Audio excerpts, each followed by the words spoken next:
Meus irmãos e minhas irmãs, nos encontramos neste sábado, dia 25 de outubro, dia no qual nós recordamos Santo Antônio de Santana Galvão, ele que nasceu em 1739 em Guaratinguetá, São Paulo, e faleceu em São Paulo, capital, no ano de 1822.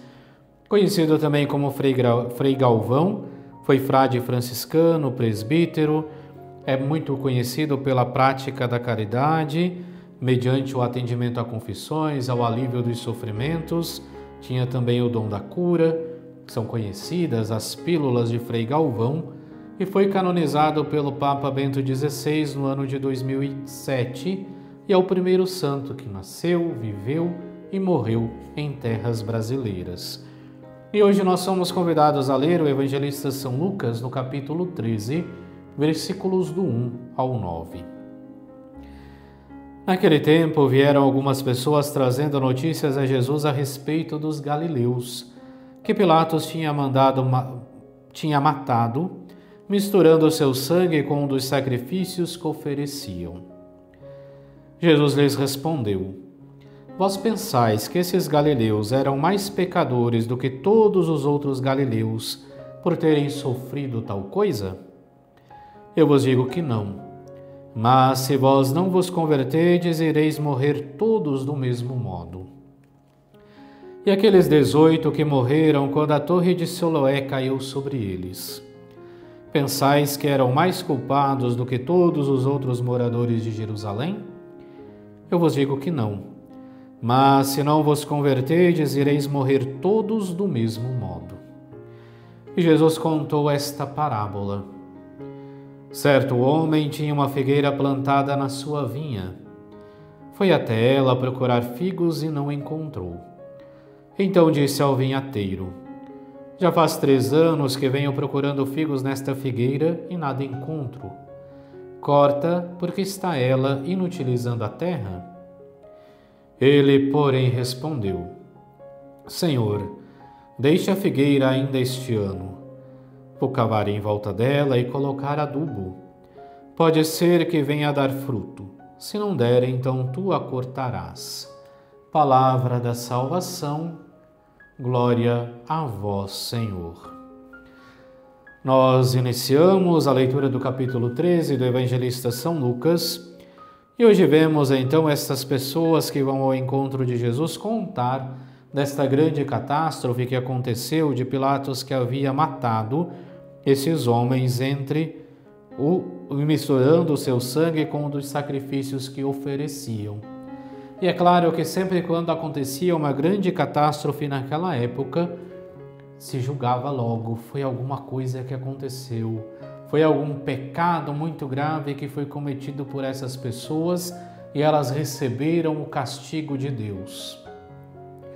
É uma mentalidade que não é muito distante daquilo que nós percebemos ao longo da nossa vida também. Basta pensarmos na pandemia que nós vivemos.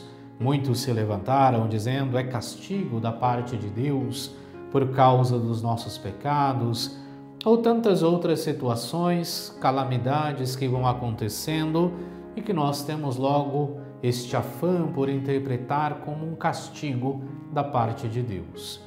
No entanto, Jesus vem dizer que não é isto que acontece. Não é castigo da parte de Deus.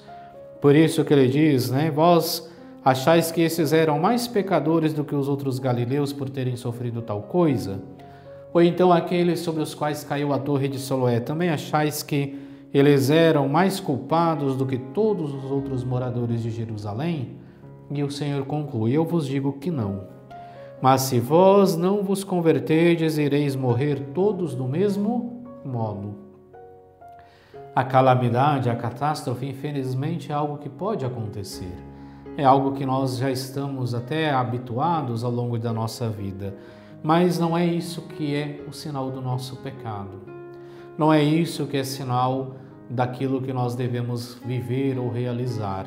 Mas muito pelo contrário, como nós víamos ao longo desta semana, toda a nossa vida deve ser esse constante esforçarmos-nos por viver a palavra, por viver o Evangelho, pela prática da vigilância, para que assim, quando o Senhor vier, nós possamos de fato sermos encontrados vigilantes e sermos convidados a participar da glória do reino.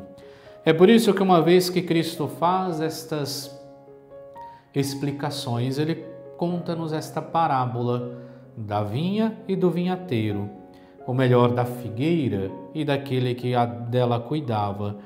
Ele ia todos os dias procurando figos, nada encontra, chega ao vinhateiro, pede, olha, já faz 3 anos que eu venho aqui, essa figueira está só inutilizando a terra, atrapalhando a vinha de se desenvolver, então corta. Mas o vinhateiro responde, não, senhor, deixa a figueira ainda este ano. Vou cavar, vou em volta dela, vou colocar adubo, pode ser que venha a dar fruto. E a figura desta figueira somos cada um de nós. Nós somos esta figueira que deve procurar ter as suas raízes firmes em Cristo, firmes na palavra de Cristo, que é o adubo do qual nós tiramos a força para o nosso viver. Mas, no entanto, chegará o momento que, se nós não nos esforçarmos pela conversão, se nós não nos esforçarmos pela vivência da palavra, o vinhateiro não terá outra alternativa a não ser cortá-la e lançá-la ao fogo.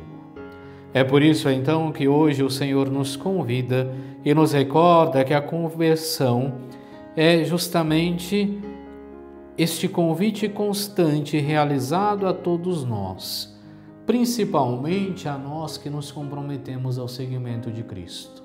Devemos dia a dia procurar nos converter.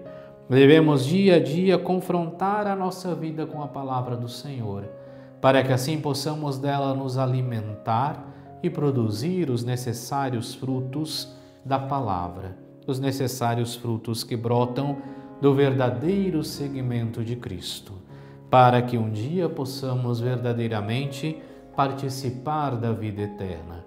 E mais uma vez o Cristo, ao usar a parábola da figueira, nos recorda: este é o momento favorável, este é o tempo favorável para que vivamos a conversão e para que voltemos os nossos olhos para o Senhor.